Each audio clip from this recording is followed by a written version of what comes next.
होता। मैं मुबारकबाद पेश करता हूं साहिबे सज्जादा को कि जिन्होंने बिहार की सरजमीन पर बैठ करके मसलक के आला हजरत को फरोग देने का पूरा पूरा काम किया है। अल्लाह सलामत रखे, वरना कितने पीरों के तो चेहरे बिगड़ जाते हैं आला हजरत का नाम आते हैं। ये कड़वी सच्चाई है, कितने लोगों के पेट में दर्द होने लगता है, लेकिन सच्चाई यही है। मेरी निजामत के इब्तदाई अय्याम में जब पहली मर्तबा न्योरा शरीफ हाजिर हुआ था तो यहाँ मैं निजामत कर रहा था। नीचे आलमी शोहरत याफ्ता शायर सुखनवर मरहूम मुजफ्फर जलालपुरी सामईन की सफ में बैठे थे। आज भी वो नगमा गूंजता है तो एक रिक्कत अंगेज कैफियत होती है। कौन सा नगमा? हर सू नूर फिशानी, हर मंजर इरफानी, और वो जमालो नूर भरी वो रात और उस पे रहमत की बरसात, खुदा का खूब करम। दावर के वो दावर उनका आज वो नहीं है, मगर उनकी यादें आज भी इस खानकाहे हफीजी से वाबस्ता है। अल्लाह करीम गरीक़ रहमत फरमाए, कह दीजिए आमीन। आज सोचा कि जनाबे सरफराज समी की मौजूदगी में एक कथा मरहूम मुजफ्फर जलालपुरी की नजर कर दूं कि वाबस्ता यहां से रहे असहाबे हुनर भी। तमाम अहले मोहब्बत, हमारा अजीज अशहर मुजफ्फरपुरी उधर है। अशहर का मतलब मुकम्मल मुश्तहिर हो जाए। सुभान अल्लाह। सुने, वाबस्ता यहां से रहे असहाबे हुनर भी, साहिबे सज्जादा। वाबस्ता यहां से रहे असहाबे हुनर भी, कुछ अहले दोवल, अहले खैरत, अहले नजर भी। इस उर से हफीजी को न तुम हल्के में लेना, फैजान यहाँ लेते थे, फैजान यहाँ लेते थे मरहूम जफर भी। फैजान यहाँ लेते थे, माशाअल्लाह, फैजान यहाँ लेते थे मरहूम जफर भी। नाते रसूल पाक के सदक़े अल्लाह उन्हें गरीक़ रहमत फरमाए। वो नहीं है मगर उनका किरदार जिंदा है। आवाज की सूरत में उनकी नगमगीयत, और आज भी जब गूंजता है कहीं भी वो तराना जफर जलालपुरी का, सुभान अल्लाह, तो दिलों की दुनिया बदलने लगती है। अल्लाह पाक नाते रसूल के सदक़े बख्शिश फरमाए, दरजातो मरातिब को बुलंद फरमाए। कह दीजिए आमीन। चूंकि हुक्म था, फरमाइश थी, इसलिए एक कथा कम अज कम मरहूम जफर जलालपुरी की याद ताज़ा करने के लिए पढ़ना जरूरी था। और इस खानकाह से उनका कितना गहरा रिश्ता था, सुभान अल्लाह। और उस रिश्ते की डोर को साहिबे सज्जादा ने कमजोर नहीं होने दिया, सुभान अल्लाह, मजबूत और मुस्तहकम कर दिया है। उनकी वफादारी और उनकी मोहब्बत नवाजी के जज्बे को साहिबे मजार ने तस्लीम कर लिया। अब मैं खतीब आजम अमीर किशरे खिताबत, शहरे खिताबत की अलबेली बहार, मैदाने इखलासो अमल के शहसवार, एक वसीउल नजर और कुशादा ज़र्फ आलिम दीन, कौम में इस्लाही अमल का जज्बा पैदा कर देने वाले, एक शोहरत याफ्ता, शोहरत याफ्ता ही नहीं, शोहरतों के आफाक पर जिसने अपने वजूद का नक्श मुरतब कर दिया। शोहरतें हर एक से वाबस्ता नहीं होती, उससे होती है जिस पे रब्बे कदीर का फजल खास होता है। नफरतों का वायरस फैला है किस किस दौर से, अहले ईमा का गुजर है कितने नाजुक दौर से। इसलिए कहता हूं मैं नाते नबी के साथ साथ सुनिए उलमा की खिताबत इंतहाई गौर से। खतीबे हिंदुस्तान हजरत अल्लामा व मौलाना मुफ्ती हम्माद रजा मुरादाबादी का इस्तकबाल होने जा रहा है। हुस्न और इश्क की तफसीर अलग होती है, सफ़हे इल्म की तहरीर अलग होती है, फूटती रहती है लफ्जों से सदाकत की महक, मुफ्ती हम्माद की तकरीर अलग होती है। सुनेंगे आप? कितने लोग तैयार हैं? हाथ उठा लीजिए। नारे तकबीर लहरा भी दीजिए आप। नई बेदारी, नया जोश, बहादुरों की तरह सुबह शाम बन के रहो, बहादुरों की तरह सुबह शाम बन के रहो। खुदा की होगी मदद, नेक नाम बन के रहो। अगर गुलाम ही रहना है बन के भारत में तो अपने ख्वाजा पिया का गुलाम बन के रहो। हाथों को उठाइए, नारे तकबीर, नारे रिसालत, मसलके आला हजरत, फैजाने सरकारे सुरगाही, उर्से हफीजी, हजरत अल्लामा मुफ्ती हम्माद रजा मुरादाबादी।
शरीफ पर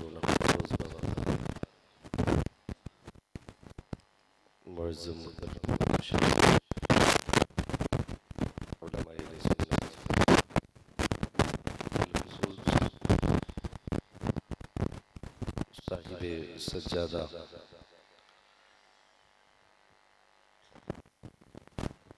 अलहाज शाह प्रोफेसर मोहम्मद समीउल क़ादरी साहिब क़िबला दामजुल्लहु लाली,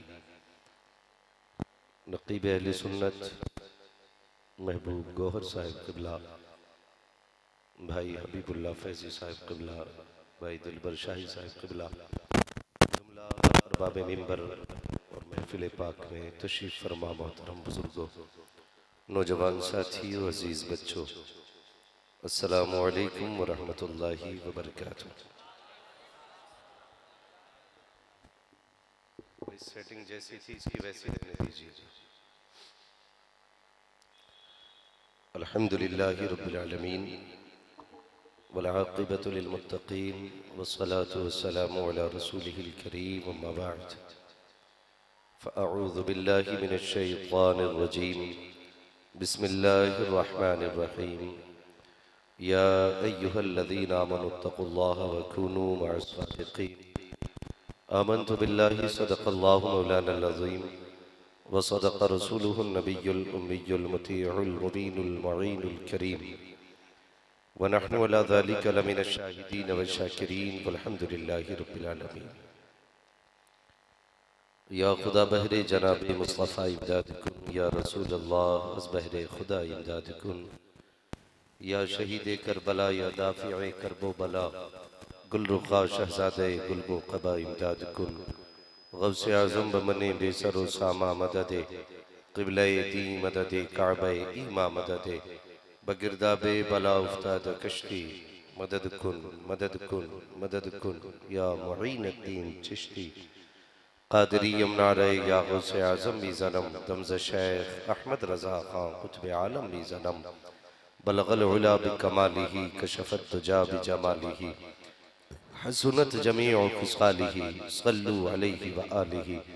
करूँ तेरे नाम पे जां फिदा, न बस एक जां दो जहां फिदा, दो जहां से भी नहीं जी भरा, करूँ क्या करोड़ों जहां नहीं। जिसको अपने नबी से जितनी मोहब्बत है कोशिश करें उतनी ही आवाज़ के साथ रसूल और आले रसूल की बारगाह में दुरूद व सलाम की डालियां निछावर कर लें। पढ़ें बावाज़े बुलंद अल्लाहुम्मा सल्ली अला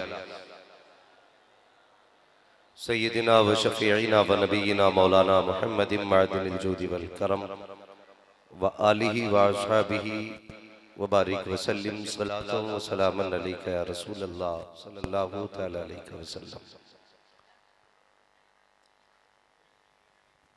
तमाम ज़ायरीन को, हाज़रीन को मैं दिली मुबारकबाद पेश करता हूँ जिन्होंने इस उर्से मुक़द्दस में हाज़री का शरफ हासिल किया। अल्लाह करीम सबकी कोशिशों को, काविशों को, मेहनतों को अपनी बारगाह में कबूल फरमाए और हुजूर साहिब सज्जादा और इनके फर्जंदगान और इनके मुहिब्बीन, मुतक़िदीन, मुरीदीन की अल्लाह उम्र में बेपनाह बरकतें अता फरमाए। अज़ीज़ान बिल्लत इस्लामिया, आपने बड़े अच्छे अच्छे अशार भाई हबीबुल्लाह फैजी साहब से सुने और उनसे पहले भी शुआरा से बड़े अच्छे अच्छे कलाम सुने। मेरे बाद आपको भाई दिलबर शाही साहब से भी बहुत ही उम्दा कलाम सुनने हैं। वक्त बहुत तेजी के साथ आगे बढ़ रहा है और रात अपना काफी सफर काट चुकी है, तो ये जरूरी नहीं है कि गुफ्तगू 1.5-2 घंटा हो तभी गुफ्तगू हो। बस यूं समझ लें, तूफान नूह लाने से आखिर क्या फायदा, एक अश्क ही बहुत है अगर कुछ असर करे। मेरी गुजारिश है जितनी देर भी गुफ्तगू सुने मोहब्बतों के साथ सुने। अगर कोई ये सोच के बैठा है कि ये मौलवी कुर्सी तोड़ेगा, माइक फेंकेगा, तो वो उठ के चला जाए। मैं इस जहन के साथ नहीं आया, बस अपना मिजाज तो यही है कि हुजूर की उम्मत के बीच बैठ के रब ने बातें करने का मौका दिया है, तो क्यों ना अपने भाइयों से वो बातें की जाए जिन बातों से काबे वाला भी राजी हो जाए, गुम्बद खजरा वाला भी राजी हो जाए। अल्लाह सलामत रखे। बस मैं सफर का आगाज करूं कि ये है दामन, ये है गिरेबा, आओ कोई काम करें। मौसम का मुंह तकते रहना काम नहीं दीवानों का। हम अभी उधेड़ बुन में है, जमाना अपनी चाल चल गया है। हम अभी यही सोच रहे हैं कि तूफान नूह कब आएगा, कब जालिम गर्क होगा, और दुश्मन अपनी चाल चल चुका है। आज जरूरत है उम्मत को हुजूर की चौखट पे आने की। मैं आईना हूं, दिखाऊंगा दाग चेहरे के, जिसे खराब लगे सामने से हट जाए। मैं ये बात अक्सर जगहों पे कहता हूं, अगर खानकाहों ने अपनी जिम्मेदारियां सच्चाई के साथ पूरी की होती तो आज उम्मत का यह हाल नहीं होता। मैं मुबारकबाद पेश करता हूं साहिब सज्जादा को कि जिन्होंने बिहार की सरजमीन पर बैठ करके मसल के आला हजरत को फरोग देने का पूरा पूरा काम किया है। अल्लाह सलामत रखे, वरना कितने पीरों के तो चेहरे बिगड़ जाते हैं आला हजरत का नाम आते हैं। ये कड़वी सच्चाई है। कितने लोगों के पेट में दर्द होने लगता है, लेकिन सच्चाई यही है। मैं गुजारिश करूंगा उन निकम्मे पीरों से जो मेरे इमाम से चिढ़ते हैं या जलते हैं, सच ये है कि अगर आज गाड़ियों में घूम रहे हो ना, ये तुम्हारे बाप का कमाल नहीं है, ये इमाम अहमद रजा फाजिल बरेलवी का कमाल। जिंदाबाद जिंदाबाद, ये सच्ची बात है। वाह वाह वाह वाह, हाँ ये सच्ची बात है। यकीन कीजिए महबूब गौहर साहब, ये वो बड़ा अजीम शायर है, मैं जिसकी नकीबों में सबसे ज्यादा कदर करता हूँ। उसकी एक वजह यह भी है कि शख्सियत ने मेरे आला हजरत पे वो काम किया है जो हिंदुस्तान में इनफरादियत रखता है। पूरी हयात आला हजरत को शायरी में दर्ज करने वाली जात महबूब गौहर साहब की जात है, और बहुत जल्द वो किताब मंजर आम पर आने वाली है जहां लोग शायरी के अंदाज में इमाम अहमद रजा को पढ़ेंगे और समझेंगे मेरे इमाम की जात क्या है। भाई महबूब गौहर ने मंसूम सवाने आला हजरत लिखी है और बहुत जल्द वो किताब छपने वाली है, मंजर आम पर आने वाली है। अल्लाह ताला हजरत की उम्र में बेपनाह बरकत अता फरमाए, और सिर्फ एक कारनामा नहीं, कई सारे कारनामे इंशाअल्लाह महबूब गौहर भाई सरंजाम देने वाले हैं। बस मैं अर्ज कर रहा था, उन लोगों से मेरी दस्तबस्ता गुजारिश है, खुदा के वास्ते कागज का ये लिबास बदन से उतार दो, पानी बरस पड़ा तो कहां मुंह छुपाओगे। कोई और नहीं मिला, लड़ने के लिए भी बरेली का इमाम मिला, और सिर्फ बरेली का इमाम नहीं, वो इश्क का इमाम है। और ऐसा इमाम जिसने कहा, ऐ इश्क तेरे सदके जलने से छुटे सस्ते, जो आग बुझा देगी वो आग लगाई। वरना लोग तो क्या कहते हैं जानते हो, दो बातों की वजह से लोग मार खा रहे हैं। सिर्फ क्यों चढ़ते हैं आला हजरत से। आला हजरत ने कुछ कामों को ना बंद किया है और वो हमारी नाअहल लोगों में है। एक तो मज़ारों के तवाफ, दूसरे मज़ारों के सजदे, बेहिसाब जाके लिपट और चूम, बेहिसाब चादरें, ये सब आला हजरत ने बंद की है। तो जितने भी ये तिजारत की पीर है ना, इनके पेट में दर्द होता है। अब ये चाहते हैं हमारी खानकाह में हमारा नारा लगना चाहिए। मैं कहता हूं तूने आला हजरत को जालिम जाना नहीं है। पूरी जिंदगी इमाम अहमद रजा ने हुजूर की अजमतों पे पहरा दिया, पूरी जिंदगी उन्होंने हुजूर की अजमत पे पहरा दिया। आज मदीने वाला उनके तज़किरे करा रहा है, तो तुम्हारे पेट में दर्द किस बात का है यार? खानकाह अब्दुल हफीज की हो, सज्जादा नशीन मोहम्मद अब्दुल समी साहब हो, फिर बातें अहमद रजा की हो, तो ये कौन नहीं करा रहा है? बताओ, ये मदीने का मुस्तफा ही तो करा रहा है। कान जिधर लगाई ये तेरी की दास्तान है। हम तकलीफ होती है, हमें तकलीफ, उम्मत को आज हुजूर के कदमों तक लेके जाना था, लेकिन हमने तोड़ के खड़ा कर दिया। मेरे हो गए ना तो बरेलवी ना लिखना, आला हज़रत का नाम ना लेना। मैं कहता हूं गधे, जन्नत में जाने का सच्चा रास्ता आज मसलके आला हज़रत है। ये याद रखिएगा, जो सीधा रास्ता जन्नत में ले जाने का है वो मसलके आला हज़रत है। लोगों को आला हज़रत से जो तोड़े वो ढोंगी तो हो सकता है, वो पीर नहीं हो सकता है। याद रख लीजिए, शायद किसी को बुरी लगती हो, लगे तो लग जाए, मैं आईना हूं दिखाऊंगा दाग चेहरे के, जिसे खराब लगे सामने से हट जाए। हमारी जिम्मेदारी है लोगों को आगाह करना। अगर खानकाहों ने अपनी जिम्मेदारियां पूरी की होती तो आज उम्मत का यह हाल नहीं होता। आज सज्जादा नशीनों की निगाह के सिर्फ जेबों पर है, दिल पे क्यों नहीं? अभी आपने सुना सरकारे सुरकाही को अल्लाह सलामत रखे, जिसकी जिंदगी सादगी में गुजर गई। बता, अगर वो चाहते तो सोने की जूती ना पहनते, वो चाहते तो उनके सर पे सोने का ताज ना होता, अगर उन्होंने पसंद किया होता उनके आगे सोने के बर्तन ना होते। और यार सब कुछ हो सकता था, लेकिन जिंदगी में इन्होंने कभी अपनी जात को आगे नहीं किया। जब भी आगे किया मदीने वाले मुस्तफा की जात को आगे। बहुत अच्छे, बहुत अच्छे, सुभान अल्लाह। आज क्यों नहीं है ये फिक्र खानकाहों में? हमें मुरीद वो अच्छा लगता है जो पैसे वाला हो, हमें मुरीद वो अच्छा लगता है जिसके नजराने मोटे हो, हमें मुरीद वो अच्छा लगता है जिसके लिफाफे तगड़े हो। मैं सलाम करता हूँ साकिब सज्जादा को, कहना नहीं चाहिए लेकिन कह के जाता हूँ, मेरे दिल में एहतराम है इस शख्स का। कसम खुदा की, लोग नीयत कैसी कैसी निभाते हैं। कोई कहता तूने मुझसे वफा की है, ले मैं 1 लाख दे के तुझ पे मेहर